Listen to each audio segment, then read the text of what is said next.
यहाँ पे जब हम पढ़ने आए तभी से हमने एग्ज़ाम देना शुरू किया। इसके पहले मतलब पढ़ाई मतलब बस ऐसे रहती थी पढ़ाई, कोई एग्ज़ाम नहीं देते। फर्स्ट है जो हाँ हाँ, कितने साल से तैयारी कर जैसे तैयारी मतलब यहाँ कोचिंग ज्वाइन की तो हमें 24 में, हाँ 24 में 24-25 हो गए, 3 साल होने वाले हैं यहाँ कोचिंग। बाकी दिमाग में था ही कि पढ़ना है, स्टूडेंट लाइफ है, कुछ ना कुछ करना ही। तो हमें लग रहा है कोरोना के बाद, जब कोरोना आया था उसके बाद 21 से 26 चल रहा है, तो इतना टाइम हो गया। हालांकि ये नहीं है कि पढ़ाई छोड़ देनी है, पढ़ाई तो करते ही रहेंगे।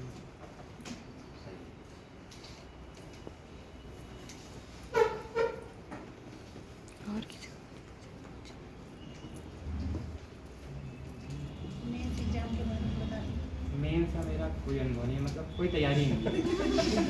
मेरा अगर इसमें ना होता है तो मेरा फ्यूचर में तो नहीं होना।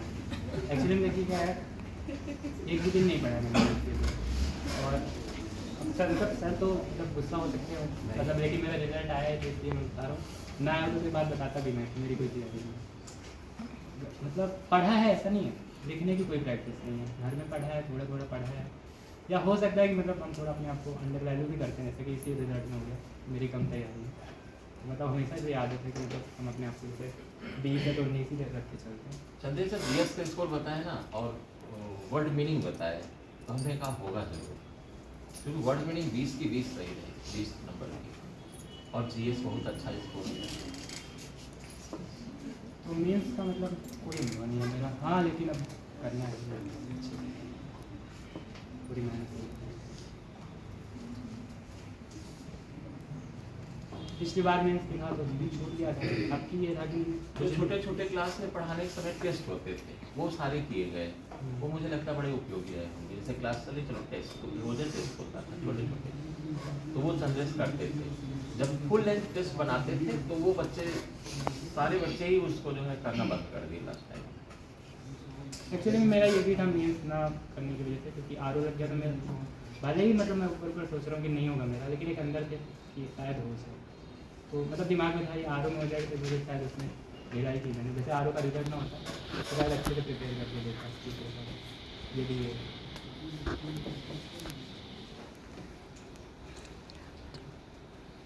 और दिमाग में ये भी था कि मतलब अभी मेरा तैयार नहीं है, आर को भी ज़्यादा फोकस करो, ये भी था, इसको भी रहने दो, आर में ऑब्जेक्टिव पर ज़्यादा रो, बेसिक पर ज़्यादा ध्यान दो, तो इस वजह से ध्यान दिया।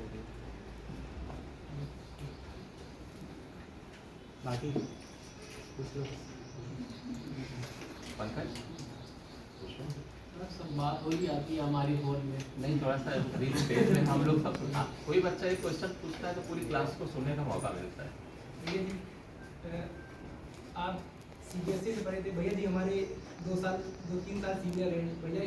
हाँ, आप टेस्ट देने आते थे तो बताया था। तो हम भी भैया के साथ संपर्क में रहते थे, हमेशा बात करते थे हाँ। एग्ज़ाम वगैरह का, जो भी कैसे पढ़ना है, कैसे पढ़े, व्हाट्सएप में मैसेज करते थे, कोई क्वेश्चन भेज देते थे, वो सब चीज़ें शेयर करना। तो भैया जी से एक क्वेश्चन है कि वो हिंदी कैसे प्रिपेयर करें, क्योंकि हिंदी में हमको भी डर लगता है। हमने भी यूपीएस पेपर दिया था, उसमें मेरे 15-16 क्वेश्चन गलत हो गए, पढ़ने के बावजूद भी डर लगता है मतलब उसको पढ़ने में। और बताया भैया ने कि इस तरह पढ़ लो, क्वेश्चन सॉल्व करने की चीज़, लेकिन करने में बड़ी दिक्कत आती है। तो हिंदी में थोड़ा बता दें। आर में मतलब, हाँ बता रहे आर में क्या है, हिंदी जो आती है मतलब हमें मतलब लोग समझते हैं, अच्छे से पढ़ते हैं, कोर्स प्रॉपर हिंदी का कोर्स भी लेते हैं, लेकिन हम लोगों ने क्या किया यहाँ पे जो मतलब एक तरीके से रट लिया है कायदे से, मतलब जो विलोम है, जो पर्यायवाची आना है, जैसे लोग वर्तनी के लिए पहले संधि, क्या संधियाँ होती हैं, संधि पढ़ाते हैं कि वर्तनीय शुद्धि ना हो, तो सबका मतलब कोई संधि वंधि का ज्ञान नहीं है, बस ये है कि ये इसकी वर्तनी ये है, अगर ये आएगी तो ये मान लीजिए, वही मतलब 50 तो हैं, अगर उससे बाहर आई तो मेरी गलत हो जाएंगी। तो मतलब इतना हिंदी का हमें नहीं ज्ञान कि मतलब कैसे पढ़ना है, क्या पढ़ना है, इसके माध्यम से बस हो गया। हिंदी हो गया, 60 के 60 आ गए, बस ये नहीं है कि मतलब मैं किसी को बता पाऊँगा कि हिंदी में आप ऐसे रोज पढ़िए। यहाँ एक टॉपिक दिया जाता था, कल वर्तनी होगा, कुछ चलती थी वही रट लेते, कल जो है थोड़ा बहुत पर्यायवाची होगा, तो सब बच्चे घर से पढ़ के आते थे, किताब भी बता दी गई, यही किताब पढ़ के आना। थोड़ा बहुत रटते रटते कॉन्सेप्ट मतलब समझ में आता है कि इस तरह वाले में ये वाला कॉन्सेप्ट लग रहा है, इस तरह वाले में ये वाला हलंत, मतलब बान में हलंत लगेगा, ऐसे मतलब इस तरह का धीरे धीरे होगा। कोई नहीं कर सकता मैं आपको।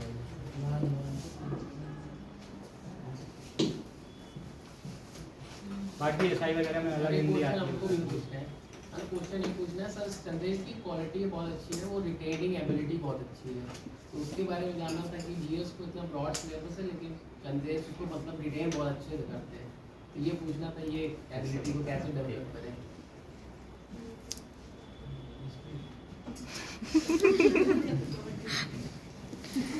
मतलब सर इसमें हमें मतलब एक लगता है कि जैसे वो हम पढ़ रहे होते हैं तो मान लीजिए जैसे हम रनिंग कर रहे हैं तो दिन भर में मान लीजिए मेरी कैपेसिटी है 20 किलोमीटर रन करने की। नहीं हम नहीं तो उसी तरह मान लीजिए हम कोई इंसान उसकी पढ़ने की कैपेसिटी पूछे तो मान लीजिए वो 10 पन्ने पढ़ेगा तो 10 पन्ने में मान लीजिए उसे कुछ चीज़ें याद होती हैं। तो उसी तरह जब हम पढ़ रहे हैं तो हर चीज़ जब पढ़ने जैसे मान लीजिए हमने शुरुआत से पढ़ना शुरू किया, आज 10 पन्ने पढ़ डाला और उसमें से 5 पन्ने फर्जी थे, तो फिर वहाँ से रिटेनिंग कैपेसिटी कम हो जाएगी। हम जब मतलब छोड़ देंगे जो चीज़ें जो पढ़ने वाली नहीं है, जो एग्ज़ाम में नहीं आने वाली है, वो पता चलेंगी PYQ से हर एग्ज़ाम के कि इस तरह के एग्ज़ाम में ये वाला था, इस तरह के एग्ज़ाम में ये वाला था। तो हो सकता है हमने एक पन्ना पढ़ा हो लेकिन उसमें हमने सिर्फ 3-4 लाइनों को ही ध्यान में दिया है कि ये मुझे याद कर लेगी। अगर उसमें से 10 लाइनें पढ़ी और 5 लाइन को याद करने की कोशिश करेंगे तो फिर दूसरे दिन 5 भूल जाएंगे। मतलब 10 में से 2 लाइनें इंपॉर्टेंट है जो एग्ज़ाम में आ सकती हैं और वो पता चलेंगी PYQ से। तो उन दोनों 2 लाइनों को मैंने पढ़ लिया और वो 10 लाइन क्यों पढ़ी थी, एक कहानी समझने के लिए, मतलब एक पर्सपेक्टिव समझने के लिए। लेकिन रटना सिर्फ 2 ही लाइन है ना, उन दोनों को रट लिया। लेकिन कुछ बच्चे क्या करेंगे, मतलब वो ऐसा क्यों करेंगे क्योंकि उन्होंने PYQ नहीं पढ़ा है। वो क्या करेंगे, एक मई भी रट लेंगे, 2025 भी रट लेंगे, लेकिन हमें मतलब पूरा नहीं रटना है। हो सकता है वो क्वेश्चन आ भी जाए कि कब ये क्या कैसे हुआ था, तो छोड़ दो भाई, और क्या कितना रट पाओगे।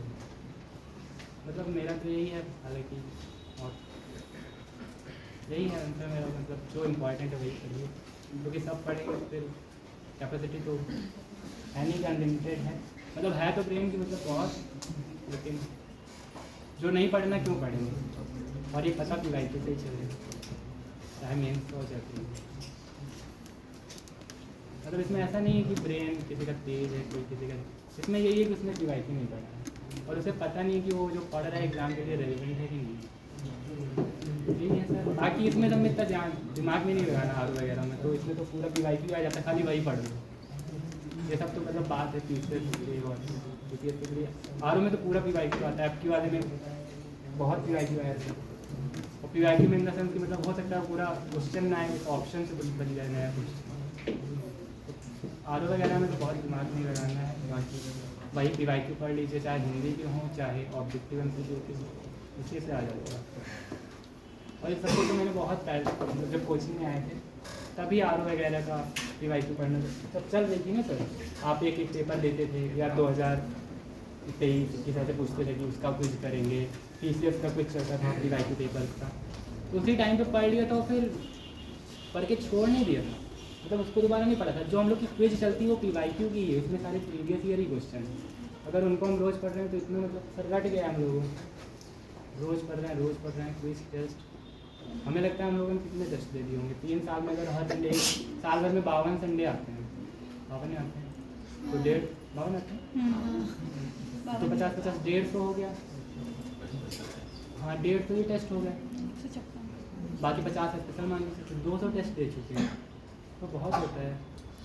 और 200 में हर टेस्ट मतलब कितने सारे सवाल रिपीट हुए होंगे, तो 200 मतलब अगर नए क्वेश्चन के तो इन 200 में मतलब 50 पेपर उसमें नए सवाल कितने होंगे, बाकी सब तो रिपीटेड ही है सर। तो बस यही 50 पेपर तैयार करना है। 50 पेपर एक्चुअली में है क्या, कोई नया सवाल नहीं है, सब PYQ ही है या उससे रिलेटेड कुछ है। और मतलब UP TCS में तो जो ऑब्जेक्टिव वाला है PYQ बेस्ड है, उससे रिलेटेड कुछ बस यही है कि एकदम हट के कुछ नहीं आता। अगर आ भी जाता है तो छोड़ दीजिए। विवेक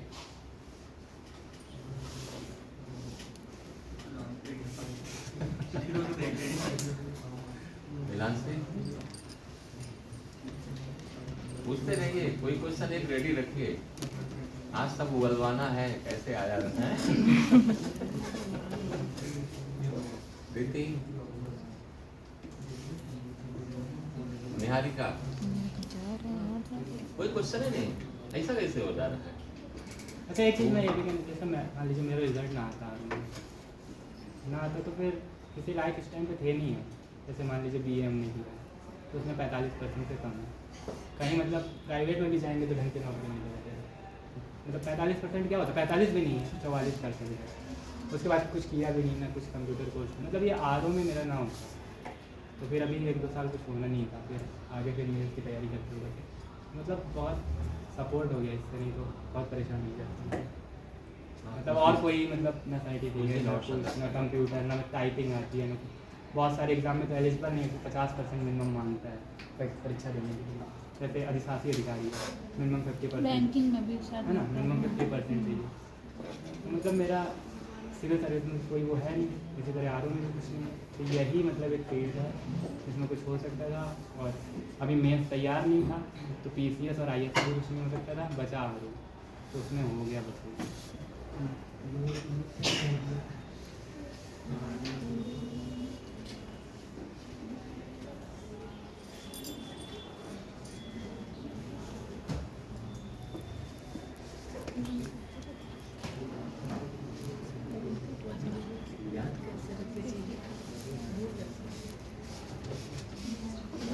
सर यहाँ पे मतलब ठीक है, याद करते रखते हैं।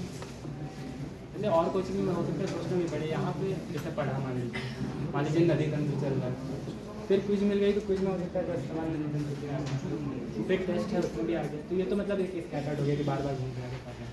लेकिन आपको फिर भी अगर दिक्कत है, हालांकि हम ये नहीं कर रहे हैं, लेकिन आपको अगर जैसे दिक्कत है रिटेन करने में, तो आप क्या करेंगे, जैसे जो पढ़ रही हैं फिर पढ़ लिया, मान लीजिए 5 करने का चैप्टर है ड्रेनेज सिस्टम का, पर जो भी हिंदी में बोलते हैं ड्रेनेज सिस्टम है, तो पढ़ लिया, उसको बंद कर दिया आपने, चाहे उसी दिन चाहे अगले दिन एक A4 साइज का पेपर लिया और जो जो पढ़ा है उसको मतलब लिखने की कोशिश करिए।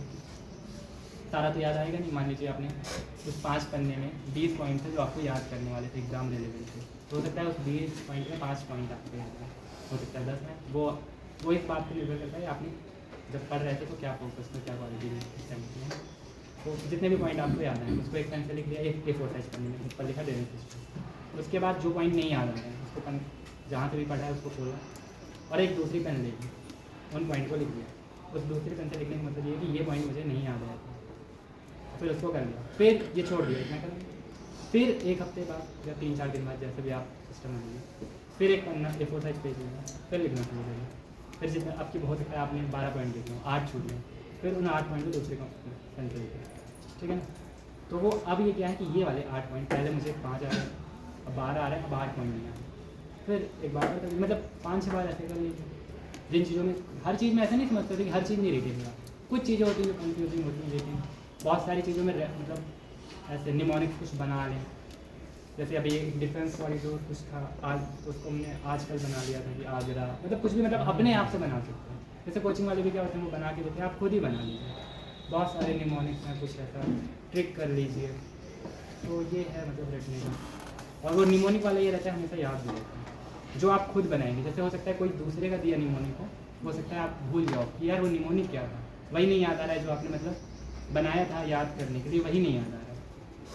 जैसे एक प्राइम मेरिडियन क्रॉस होती है UK से लेके स्पेन फ्रांस ऐसे, उसको जैसे मैं मतलब बनाया फास्ट बेगर, फास्ट मतलब फ्रांस, F से फ्रांस स्पेन, फिर A हो गया अल्जीरिया, ठीक है, तो T से टोगो है ना, फास्ट, फिर बेगम, B से बेनिन, फिर G से घाना, ऐसे करके मतलब आप खुद ही बनाए। नहीं बना पा रहे हो तो आप डालोगे उन लेटर्स को जो भी आपको याद करना उसका, उसमें गूगल पे डालोगे कि give me mnemonics of this letters ना, बोले वो खुद बना के दे देगा और उसमें से आप एक चूज़ कर लो कि ये यहाँ से लगेगा। तो याद करने के लिए निमोनिक हो गया, कुछ आप अपने अगल बगल की चीज़ों को रिलेट कर सकते हैं इस तरीके से। और बाकी वो जो था वो बहुत नहीं था बन के करना, हालांकि उसका लोग मेंस में ज़्यादा यूज़ करते हैं क्योंकि प्री में सामने होता है तो ठीक लग जाता है। अभी नेक्स्ट डे क्या है कि अभी सेटिस्फाई होता है? नहीं सेटिस्फाई कहाँ होगा, बिजनेस कुछ टारगेट हाँ करना तो है ही है। क्या इतना रोज़ सुबह शाम आरों के लिए थोड़ी ना रहे कि सुबह भी पढ़ेंगे शाम को भी पढ़ेंगे, करना चाहिए कुछ नहीं। तो जय गणेश की ऐसी कौन सी चीज़ जो हेल्प सबसे ज़्यादा की है? रेगुलरिटी ये नहीं कि मतलब अगर घर में होते तो मैच खेलने चले सर गए। की नोट्स सर की जो पढ़ाई एक्चुअली मैं सर के नोट्स क्या, मेरा इंग्लिश मीडियम है तो हमने शुरुआत से नहीं लिया, लेकिन फिर बाद में हमें लगा कि नहीं कुछ नोट्स बढ़िया, तो मतलब मैंने सारे नहीं लिए, जैसे बायो का ले लिया, वैसा क्वालिटी का नहीं लिया, जैसे पहले से ही है मेरे पास। जैसे जिन बच्चों को नहीं करना है, नहीं है हिंदी मीडियम, अब मेरा इंग्लिश मीडियम में पहले से भी है, जैसे हमने पहले से लक्ष्मीकांत ली तो पढ़ रहे हैं, जैसे मतलब सर की कोचिंग से आने से पहले 2 साल पहले की बात है, बुक ले ली, ये ले लिया, बुक लेने के बहुत शौकीन रहते थे, कोई कुछ बताता तो ले जाते थे फटाफट, जब इलाहाबाद में रहते भैया लोगों के साथ, तो मतलब वहाँ भी गाइडेंस मिला शुरुआत में, ऐसा नहीं है कि अनाड़ियों के साथ रहते थे, जो भैया लोग रहते थे सब सेलेक्टेड हैं, एक भैया SDM है, RO है, कोई टीचर है, कोई लेक्चरर है, तो उन लोग के ग्रुप में मैं रहता था, सबसे छोटा मैं ही था, मैं खाना बनाना पड़ता था, मैं कुछ वही लोग सब करते थे, खाली कभी आटा गूँथना या कुछ मतलब ऐसे छोटे छोटे काम करने रहते थे। तो उन लोग के 4-5 लोगों का ग्रुप था, उसमें मेरे भैया एक थे, बाकी मेरे दोस्त थे, तो उन लोग के साथ रहते थे, तो इनिशियल गाइडेंस वहीं से मिला। और ये भी था कि मतलब इंटर में कुछ नहीं हो पाया, मतलब तो फिर ये था मतलब कहीं जाने का चारा नहीं था। जैसे क्या होता है सिविल सर्विसेज में एक ये है कि बहुत खर्च, मतलब और भी और जगहों से खर्चा कम है, जैसे आपको BTech करना है तब भी 7-8 लाख, और भैया कुछ MBA करना है तब भी खर्चा लगेगा। सिविल सर्विसेज में मैक्सिमम खर्चा 2-3 लाख लगेगा, अगर आप ना भी करना चाहो तो 50,000 में घर में बैठ के भी कर सकते हो, ये एक रहता है। तो सिविल सर्विस में मतलब एक ये भी था कि इस वजह से चले जाएंगे कि पैसा नहीं लगेगा ज़्यादा, और उसी तरह का मतलब भैया और भैया के दोस्तों का माहौल था, तो यही था, इस वजह से वो फील्ड में चले गए।